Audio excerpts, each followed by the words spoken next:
Good morning, students. Today we are moving to the new chapter, amines. This is one of the easiest chapter among all, so let's move into the chapter. What are amines? See, amines are essentially molecules of ammonia. What is the structure of ammonia? NH3 is the structure of ammonia. So what are amines? Amines are essentially the molecules of ammonia. Say for example, in the structure of ammonia, NH3.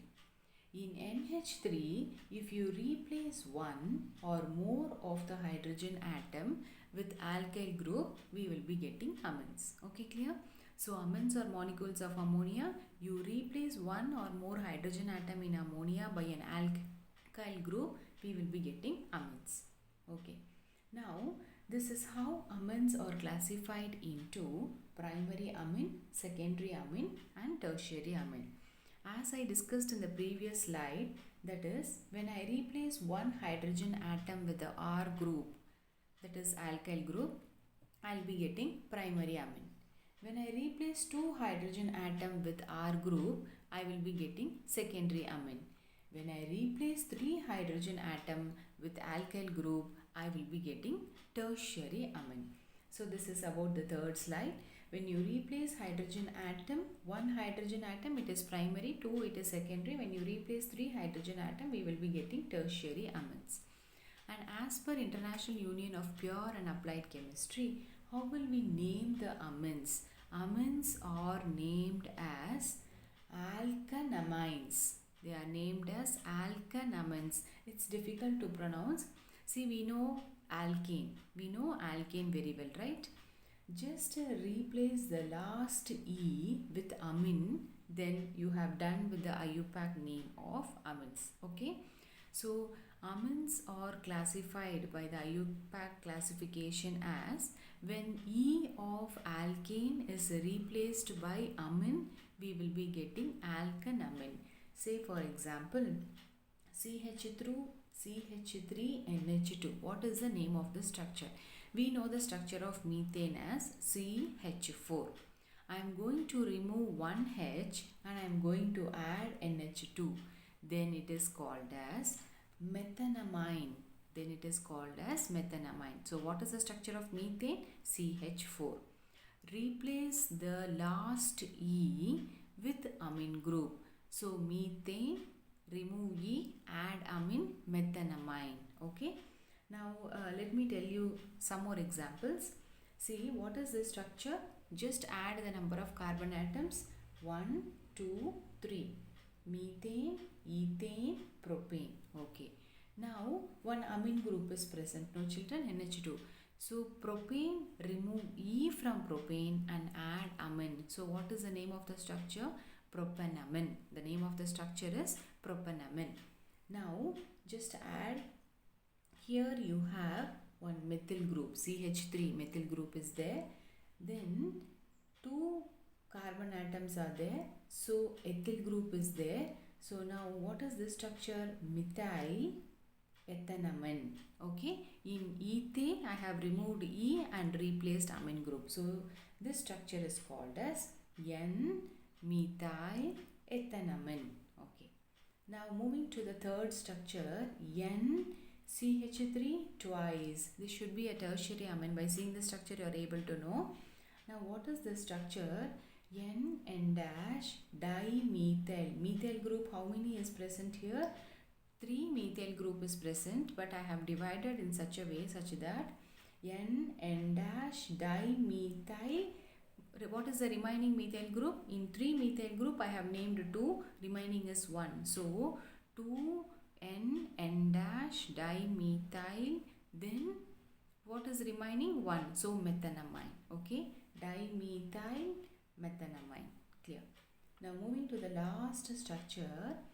How many methyl group is present? 2 methyl group is present. Okay.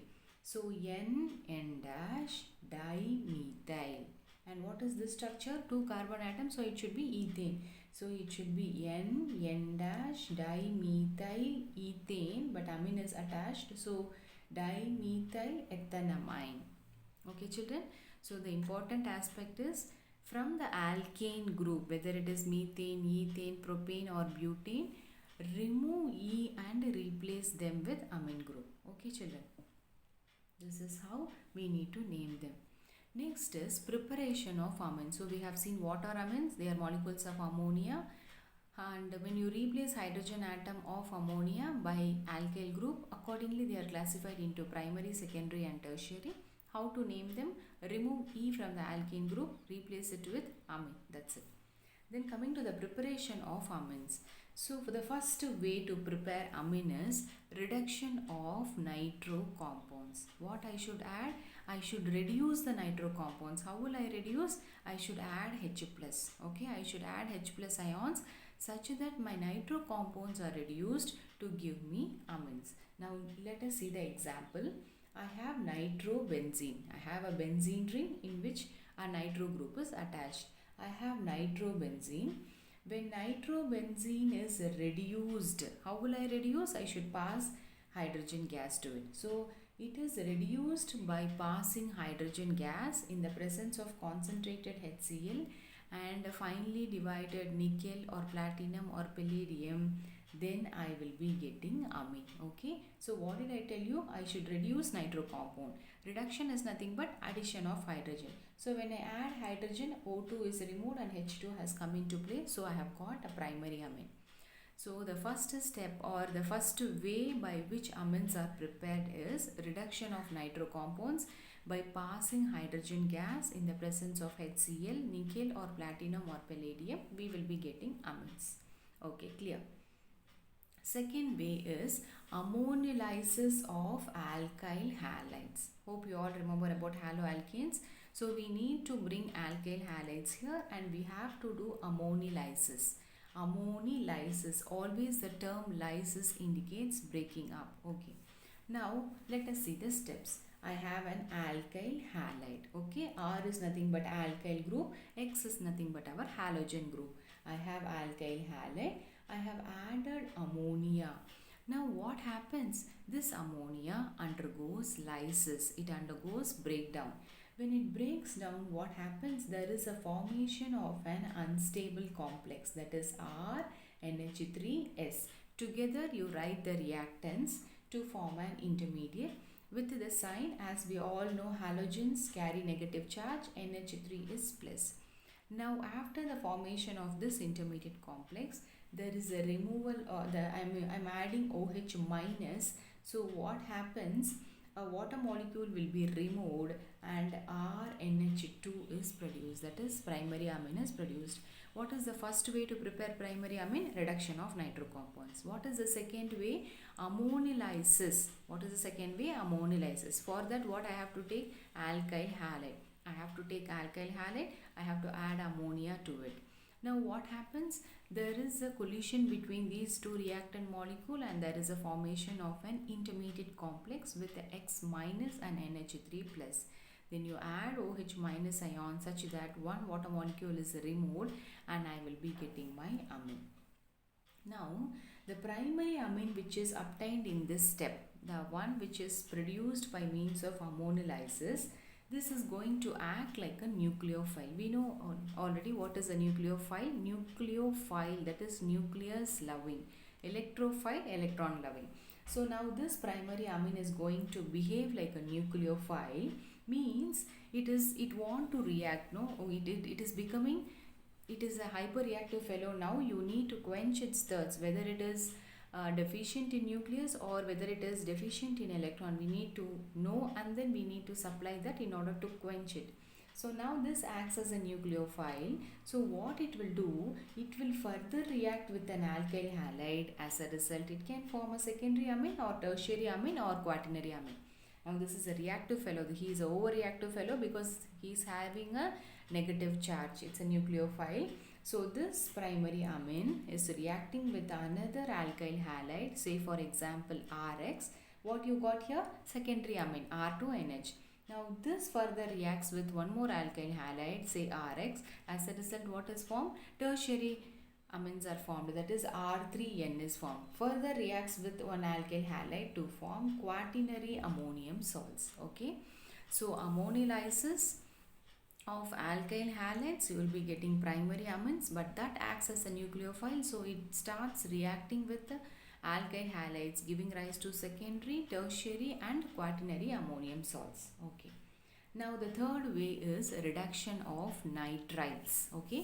Third step is reduction of nitriles. Now the formula for nitriles is RCN. How will you reduce them? We need a catalyst, lithium aluminium hydride. What we need? Lithium aluminium hydride. What is the formula for lithium aluminium hydride? Li, lithium aluminium Al hydride H4. So what I am going to do here, I have to take a nitrile group, then I have to reduce them in the presence of dry ether. So what I got a primary amine.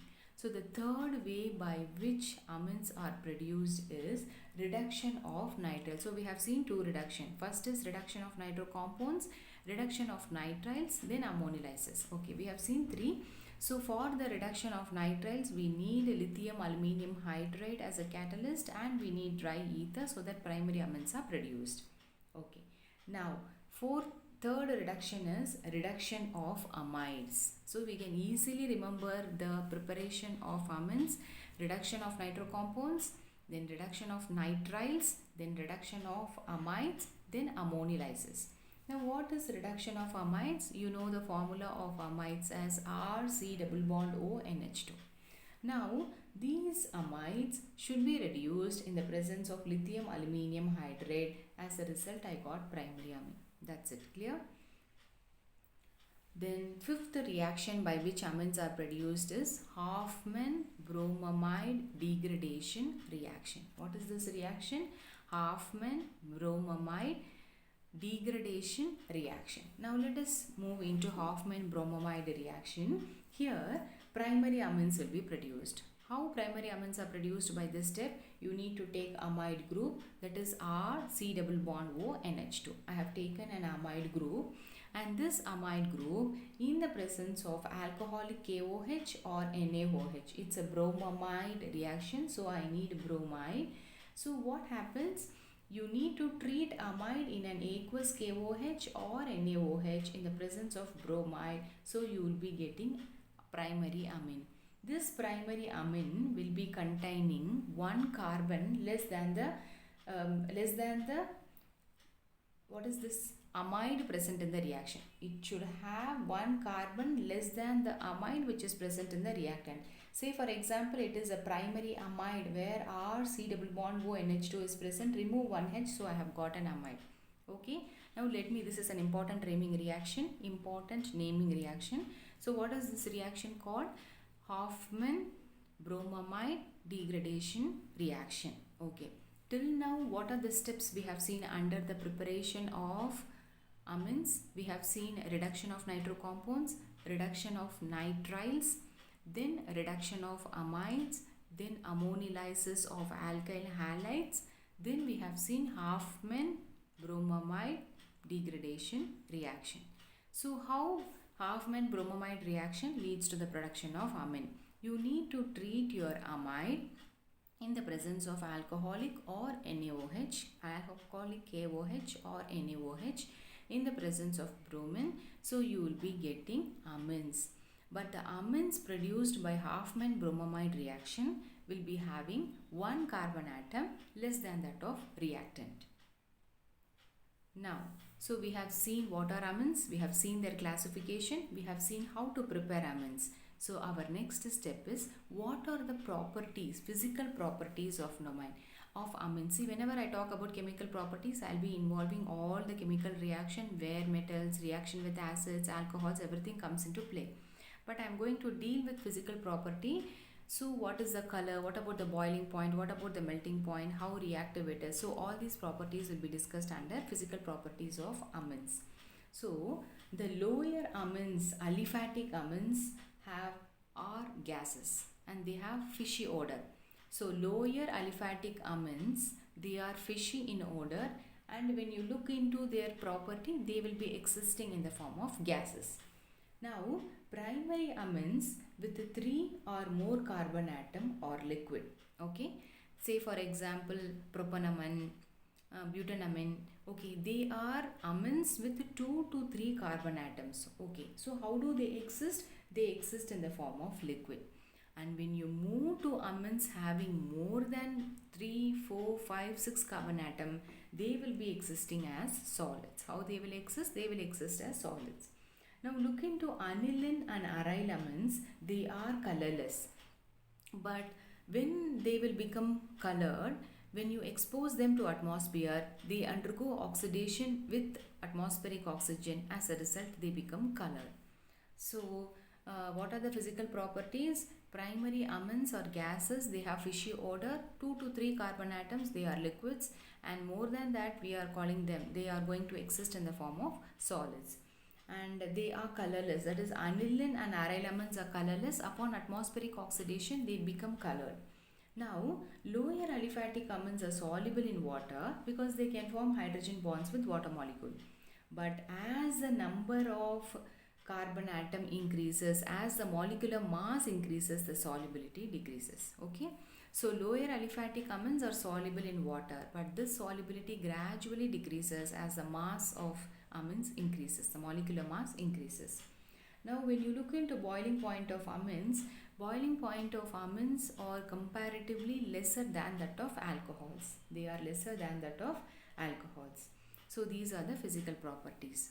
Now moving to the chemical properties of amines. What are the chemical properties of amines? See, amines are basic in nature. They are not acidic in nature. They are basic in nature. So amines are having a basic character. Since they are basic in nature, what they will do? They obviously will react with acid. When acid and bases react, what is the product? Salt is formed. So since amines are basic in nature, they react with acid to form salts. Say for example, RNH2 is the structure. Now it is reacting with an acid HX to form an intermediate complex. This is nothing but your salt.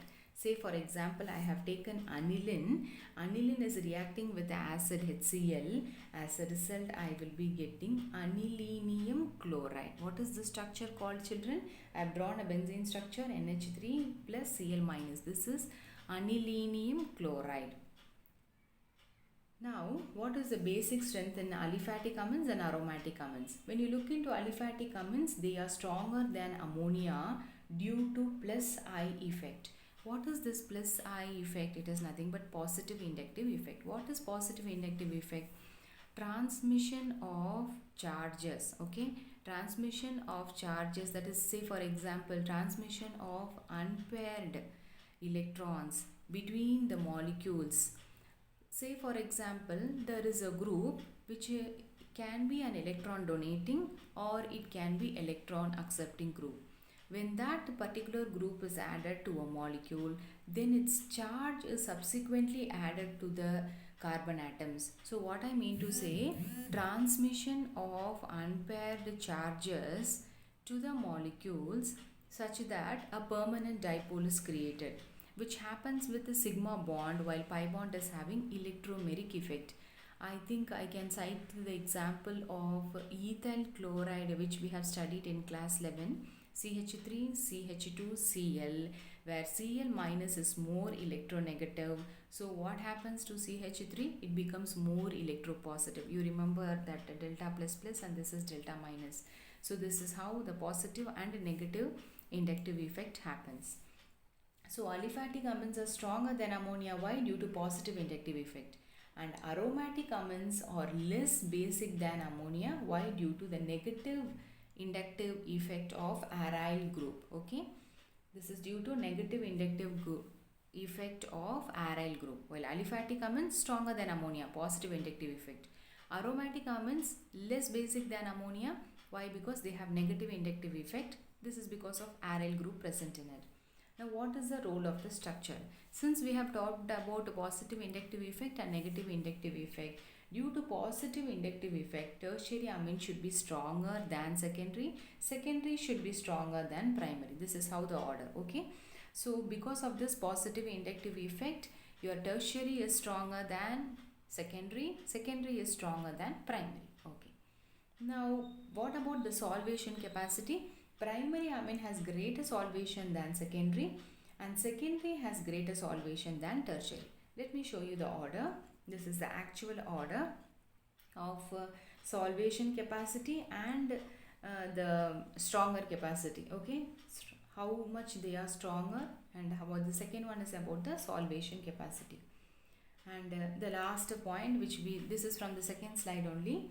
See, what is this? Primary amine, because one R is there. This reacts with alkyl halide to form secondary amine. Alkylation happens. So now secondary amine upon reactant with one more alkyl halide, I got tertiary amine. This tertiary amine upon reaction with one more alkyl halide, I got quaternary ammonium salts. And this is the structure of aniline. When aniline reacts with alkyl halide, you got anilamines. Okay, this is whatever the structure we have seen before, but I have brought it in terms of alkylation. See children, this quaternary ammonium salt is not there for final exam. It is there only for internals. So I'll be giving an outline of quaternary ammonium salt formation. Till now we have, in one slide I have shown how the the quaternary ammonium salts are formed. We'll be discussing the remaining in the next session. Thank you children.